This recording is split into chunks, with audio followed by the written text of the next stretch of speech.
Hi there everybody and welcome back to Tarot and Tea. Today being served in my Wonder Woman mug. Pow!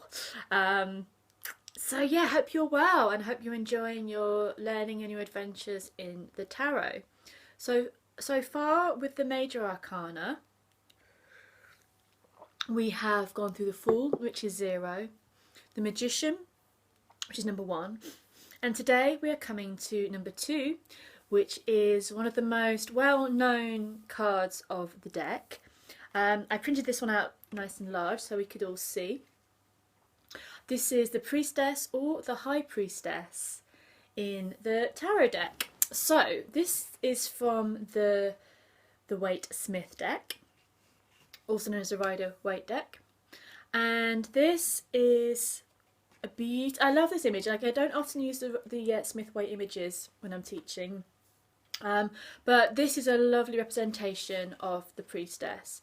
So the priestess or the high priestess represents the unconscious, the potential, the unknown, hidden wisdom, mysteries, the aspect of femininity which is almost unknowable, that mysterious sense that maybe frightens some people or is illogical.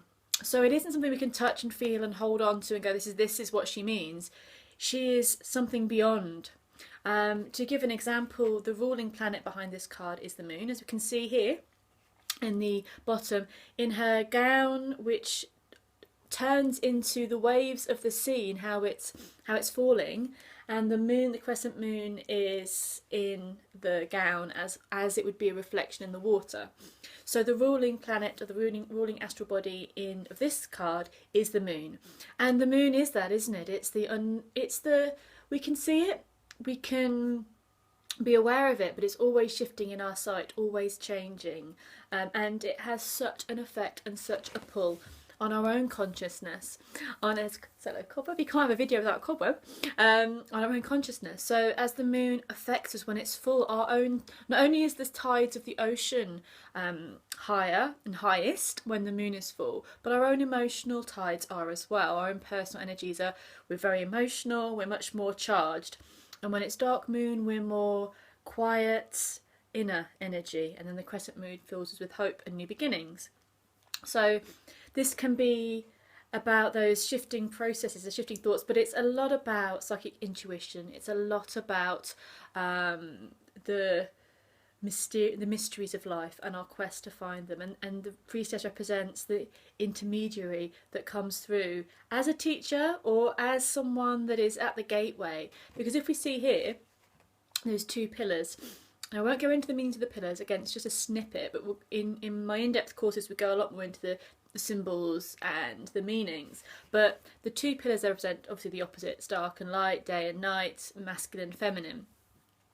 She's in between those two aspects, and she sits between as a powerful point in the middle. And behind her is a fabric hanging, a material veil with prints of pomegranates on. Now, pomegranates link to Persephone, the underworld, and maiden goddesses, and the shifting, transforming energy.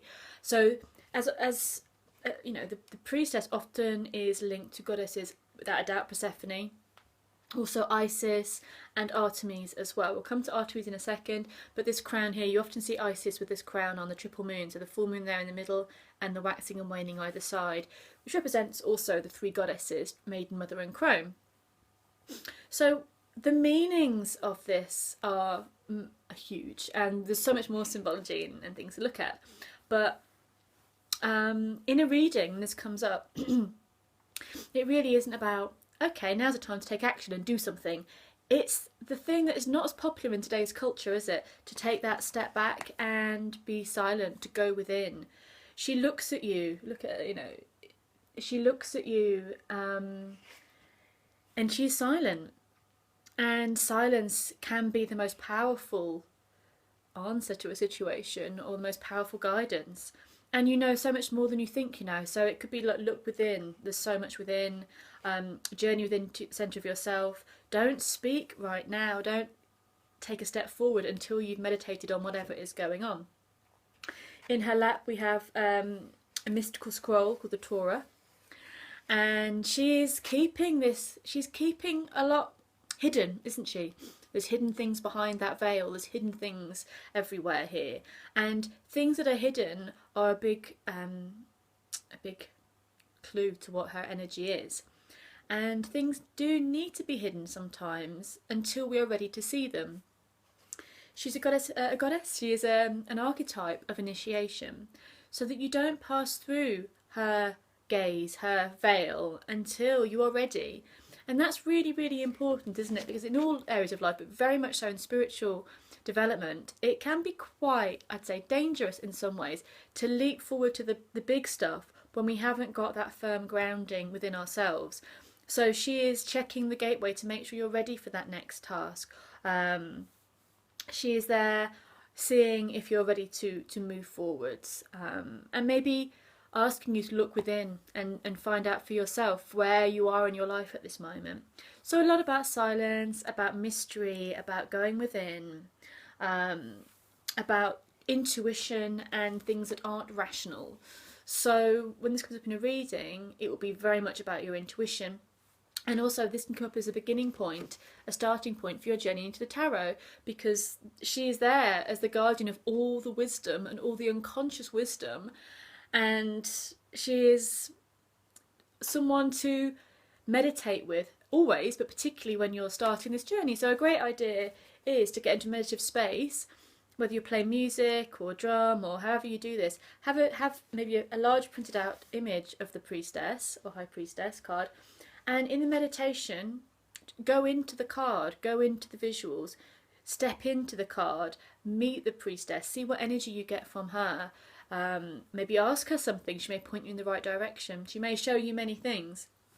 So this goddess of all things that are unearthly and mysterious and magical and emotional and deep, she sits there with all of this, but she looks calm, she looks serene, and she encourages us to find our own inner peace and serenity too, because we all know the best decisions get made when we have found that inner peace and serenity.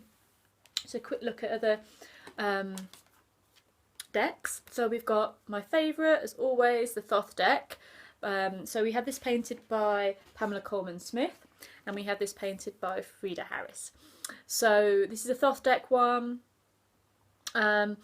She is often sort of unearthly, isn't she, the priestess? And no more in this card, where she's almost like a statue at one point, and then an energetic veil is covering her in the neck, so you can't really see her face. Again, very important for the priestess because she's hidden.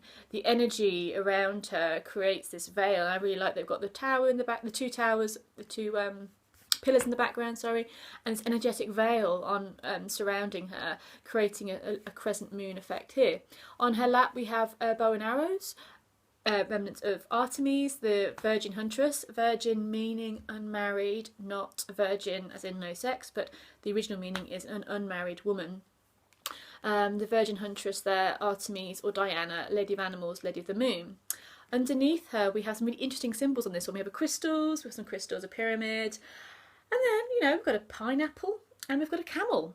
And this is really, really interesting because for me this shows that what the pineapple and the camel both hold water, both are able to travel a long, long way with very little sustenance.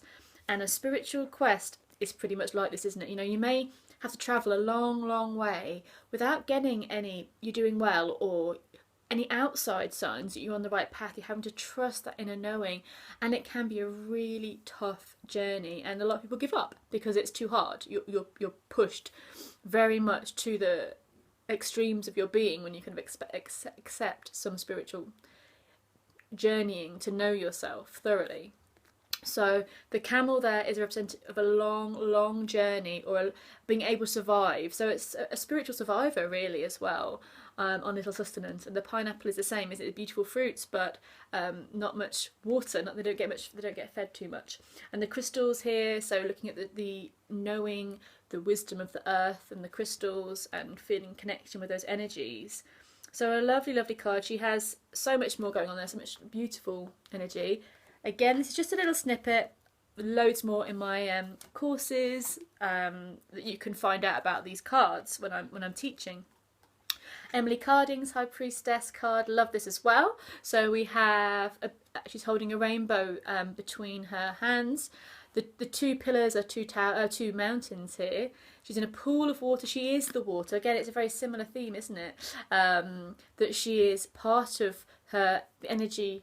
She is kind of almost translucent there and one with the water, like a mirage, with the moon, the stars, the fire in her belly inspiring her in this pool of water, with the Pisces fish representing life and death and endings and beginnings.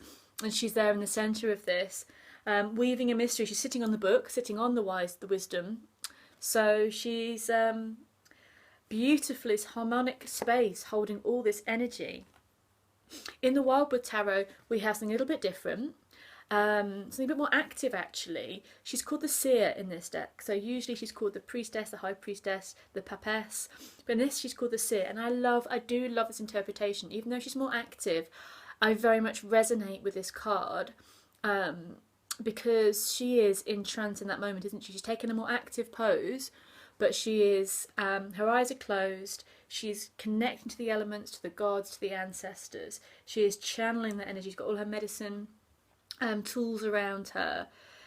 She is listening to her guides, listening to her inner self. She's listening to this wisdom that's channeled through her. And you feel that she's about to act or about to speak with it when she's ready, when this channel has come through for her.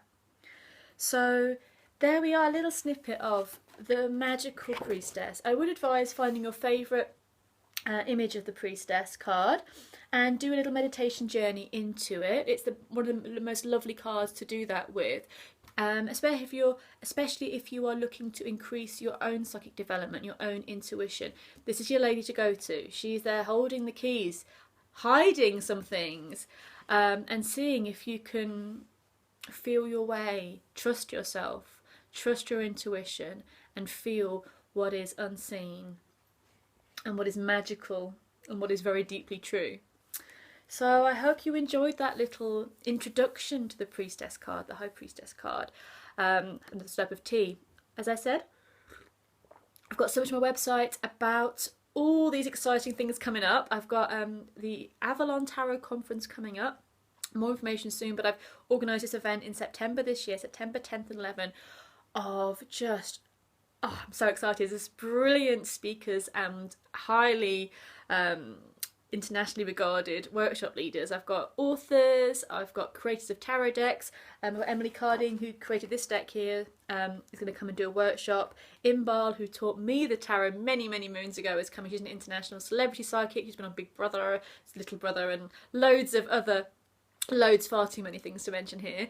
And I've got Danu Forrest, who's an author, best-selling author of the Druid Shaman and Celtic Tree Magic. I've got Paul Weston talking about ley lines and tarot. I've got astrology. I've got Zoe Hind, you've maybe seen on Witch's Zodiac, how we've done interviews about astrology and the Pagan Wheel of the Year. I've got her as well coming to do a workshop and a talk. So I've just got some of the greatest tarot minds that I can find, and also some of the loveliest people come to you guys to give some workshops. So this is going to be in Glastonbury in September, so do check out my website for more information about that if you'd like to learn more about the tarot or get involved with like-minded people. But that's it for now. I hope you have a lovely day. If you have any questions or thoughts, then put them in the comments below. I hope you found that useful. Please like, share, subscribe, and all that lovely YouTube jazz. Until next time, have a lovely day, week, and see you soon. Bye.